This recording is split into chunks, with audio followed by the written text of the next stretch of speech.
días, llegamos a su cita con la ley y estoy muy contenta porque hoy tenemos invitados muy especiales.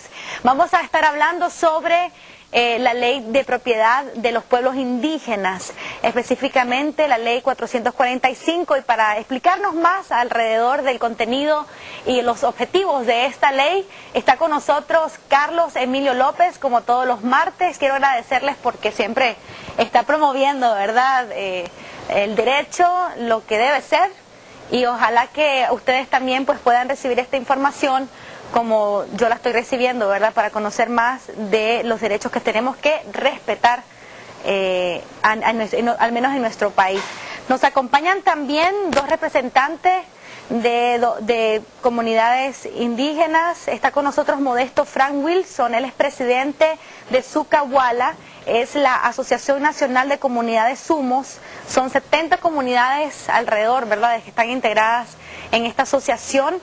También nos acompaña Aminarat Rodríguez, él es vicecoordinador del Movimiento Indígena de Nicaragua. Bienvenidos a ambos, gracias por acompañarnos aquí en Primera Hora. Quiero comentarles a todos que antes de iniciar la entrevista yo les preguntaba a ellos dos que si habían trabajado o se conocían antes y me decían que no. Sin embargo, tienen el mismo objetivo, ¿no?, que es promover la defensa de los derechos de los pueblos indígenas. Ya vamos a conocer más detalles acerca del trabajo que hacen cada una de estas dos organizaciones. Mientras tanto, Carlos Emilio, me gustaría que nos explicaras un poco más acerca de esta ley 445. Nuevamente, debo admitir que no conocía pues de la existencia y de los detalles que contiene esta ley. Ahí vamos a ver en pantalla también un poquito sobre algunos de los objetivos, o al menos la introducción de los objetivos de esta ley. Los pueblos indígenas y afrodescendientes de Nicaragua tienen derechos. Derechos que están reconocidos en la Constitución Política de la República, en el Estatuto de Autonomía de la Costa Atlántica, Costa Caribe, en el reglamento del Estatuto de Autonomía, en la Ley de Lenguas, en la Ley de Demarcación Territorial de los Pueblos Indígenas. Este cuerpo de leyes nacionales, junto con las normas internacionales como la Declaración de los Derechos de los Pueblos Indígenas, como el Convenio 169 de la OIT sobre los derechos de los pueblos tribales, si juntamos las normas internacionales y nacionales, versan sobre el derecho que tienen los pueblos a ser educados en su propio idioma, a que se respeten sus tradiciones y costumbres, a que se respete su forma de organización. Y un derecho muy importante es el de el respeto a su tierra, a su territorio, a que administren los recursos naturales que se encuentran en esos espacios físicos, ya que les pertenecen de forma ancestral. Así es. Eso justamente versa la ley 445 y se establecen los mecanismos y los procedimientos para que los pueblos indígenas puedan ejercer esos derechos de propiedad de la tierra colectiva. Nicaragua reconoce diferentes formas de propiedad: la propiedad privada, la propiedad cooperativa, la propiedad mixta, pero una forma de propiedad es la propiedad comunal. Es un sentido diferente de propiedad. Nosotros, los occidentales, estamos acostumbrados a la forma de propiedad privada. Los pueblos indígenas, su cosmovisión es la propiedad colectiva. La tierra le pertenece a la comunidad, al colectivo, al pueblo. Ese es un concepto de los pueblos originarios. Vamos a ver precisamente a continuación lo que dice esta ley, la ley 445. Quizás ahí está, nos podrían facilitar. La ley de régimen de propiedad comunal de los pueblos indígenas y comunidades étnicas de las regiones autónomas de la costa atlántica de Nicaragua y de los ríos Bocay, Coco, Indio, Maíz. Esta es la ley que fue aprobada el 13 de diciembre del 2002 y fue publicada el 23 de enero del 2003. Y hay algo importante aquí, yo me sorprendía la diferenciación que se hace, ¿no?, al incluir los ríos Bocay, Coco, Indio y Maíz. ¿Por qué? Estos ríos confluyen en las regiones de la costa caribe. El río Coco o río Huanqui, decíamos la vez pasada, hay todo un sentido de pertenencia cultural, de pertenencia espiritual, alrededor de este río, donde habitan mayagnas, donde habitan misquitos, igual los ríos Bocay, es decir, son territorios de los pueblos indígenas y en donde además del sentido de propiedad comunal hay valores, hay concepciones espirituales, porque el río Huanqui es el río de la vida, es el principio del fin. No solamente implican el medio de transporte, sino también de sobrevivencia, la pesca, la recreación, está el vital líquido, las formas de organización y de convivencia indígena está alrededor entonces hay una serie de elementos culturales, económicos, que posibilitan que esos ríos sean identificados como parte de los territorios indígenas. Y aquí estamos viendo, por ejemplo, estas imágenes son de la región autónoma del Atlántico Norte y Sur, también creo que hay por ahí algunas imágenes. Estos son áreas autónomas de los pueblos indígenas, que desafortunadamente se han estado explotando sin respetar precisamente o específicamente lo que manda la ley. En este sentido me gustaría iniciar con Modesto. En el caso usted explicaba estas 70 comunidades sumos que forman parte de la Asociación Nacional de Comunidades Sumos, están distribuidas tanto en la RAAN como en la RAAS y además en Jinotega. Actualmente, ¿cuál es la situación del tema de propiedad de ustedes, específicamente de las comunidades sumos? Buenos días. Para comenzar, yo creo que debemos de entender qué es Sucahuala. Sucahuala es una organización, se llama Sumu Calpac Nahuaja Enelani, Asociación Nacional de Comunidades Sumos en Nicaragua. Sucahuala tiene 36 años de fundación.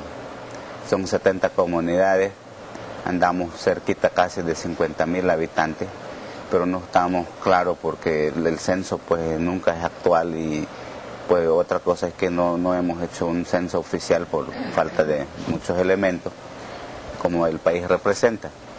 Lo otro es que la organización Sucahuala es defensor de sus territorios, de Bozahuas. Todo lo que es Bozahuas, Bocay, Saslaya de Ciuna, y Huaspuc y otras comunidades que están fuera, pues ahora le dicen área de amortiguamiento. Entonces, uno de los elementos que nosotros como pueblo sumo, bueno, vamos a decirle, pues eso hace 36 años.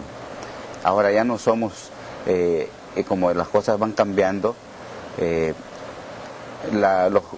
nosotros tenemos ahorita 9 gobiernos territoriales a la par de Sucahuala. ¿Por qué hay 9 gobiernos territoriales?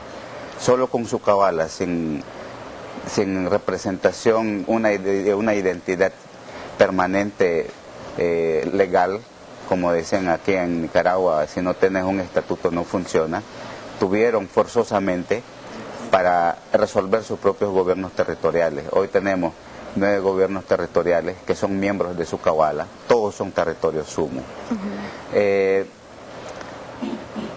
La base de la creación del derecho territorial, gobiernos territoriales, es defender cada sector. Por decir algo, usted me pregunta cuál es la población, somos 70 comunidades. En Bocay hay 16 comunidades, en Jinotega, que es una región más difícil de acceso. Allá no hay pues ni médicos, no hay nada, pues los programas no llegan casi, es difícil. En la RAN, en cambio, tenemos 3 territorios. En un territorio de Lacus hay 5 comunidades, en Santo Tomás hay otro territorio, en Aguastín es otro territorio, los Tuasca en Rosita es otro territorio, los Matumbac de Rosita entre Bonanza es otro territorio, Carahuala, Mayán Nezahuneas, todos somos miembros de Sucahuala. Gracias a los esfuerzos, esto es la creación de los gobiernos territoriales, luchamos. Y lo que pasó en el episodio de los 80, la ganancia fue la ley de autonomía. En la ley de autonomía, como bien decía el maestro Carlos Emilio, tenemos la ley 28 que nos dice que las tierras comunales no se puede vender, no se puede regalar, no se puede donar, es imprescriptible. Entonces, ese concepto nos ha fortalecido la Constitución de los 87 y luego con la reforma que se hizo, tuvimos otras ganancias, diríamos nosotros, en la ley de autonomía, que ahora, pues, en base a esos derechos, una de las comunidades, pues, digamos, todos los territorios, como colectivamente Bozabás defendió su territorio y Aguastigna también defendió su territorio. En consecuencia, no fue fácil en los 90 ganar un título. En consecuencia, una de las comunidades tuvo que irse a una corte internacional para ganar una sentencia.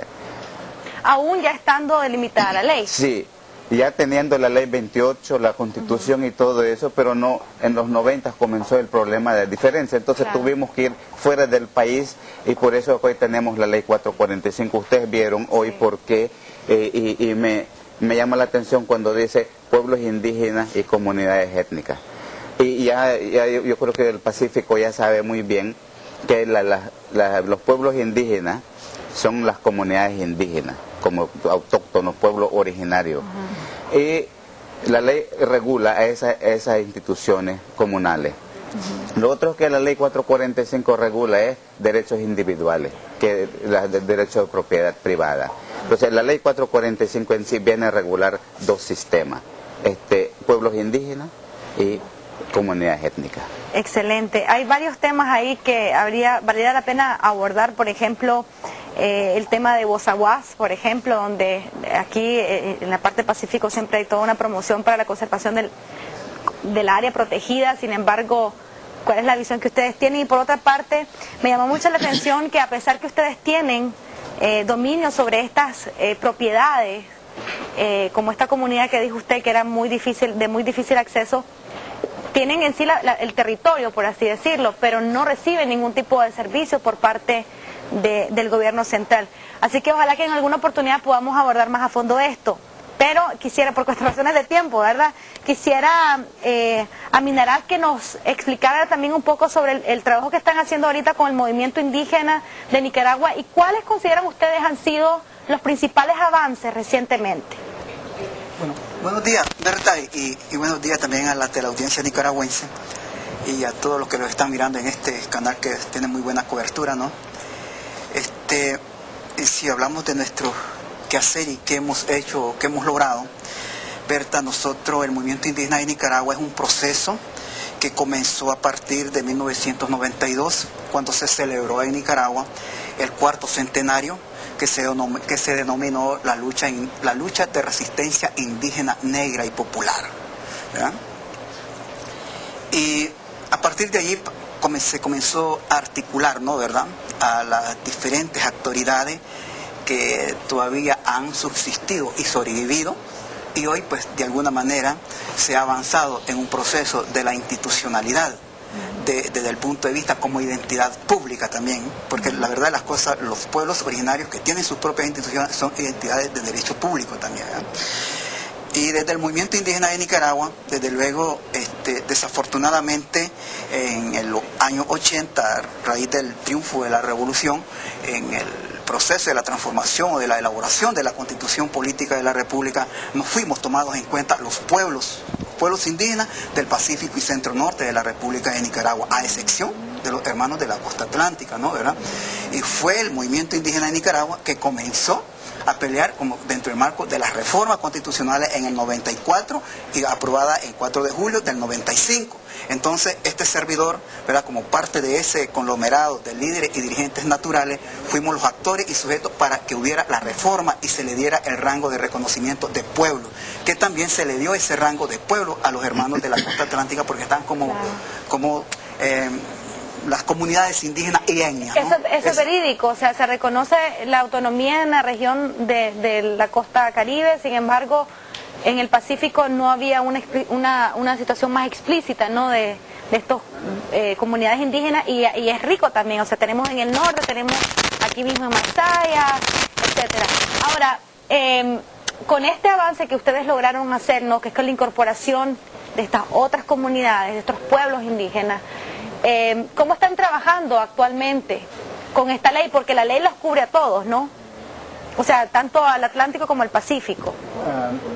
Bueno, si hablamos desde el punto de vista de la Constitución, ¿verdad? Es un reconocimiento desde el punto de vista constitucional, ¿no? Sin embargo, Berta, permítame decirte, también nosotros pasamos por muchas cuestiones, porque existen muchas leyes para los pueblos indígenas del tiempo de Celayita, ¿no? ¿Verdad? Hasta la actualidad, pasando por el régimen de Somoza, ¿no? Pero también impulsamos lo que fueron las reformas, la ley 260, conocida hoy como la ley 40 de municipios, ¿verdad? Y desde allí se le dio otro nivel de rango también al reconocimiento de las comunidades indígenas de las regiones del Pacífico y Centro Norte de Nicaragua, ¿verdad? Y posteriormente de eso también continuamos con lo que fue el proceso de lo que fue la consulta para posteriormente de 21 años que fuera ratificado el convenio 169 sobre pueblos indígenas y tribales, también el movimiento indígena de Nicaragua. Esto es muy interesante también, ¿verdad? Actualmente tenemos un anteproyecto de ley metido en la Asamblea Nacional, en la Junta Directiva de la Asamblea Nacional. Iniciamos la consulta el 4 de mayo del año 2004, ¿verdad? Y esperamos que este año, o en esta legislatura, pueda ser aprobada esa ley. Entonces, en el Pacífico y Centro Norte es muy interesante retomar que hay 22 territorios indígenas con grandes extensiones de territorio. Por decir algo de Matagalpa, Matagalpa es un territorio tan extenso donde hay 5 municipios. En el territorio indígena de Matagalpa hay 5 municipios, ¿verdad? Entonces, Berta, ¿qué estamos haciendo? ¿Qué estamos haciendo actualmente? ¿Verdad? Bueno, nosotros actualmente nuestro mayor anhelo que tenemos es hacer efectivo lo que es la autonomía de los pueblos indígenas.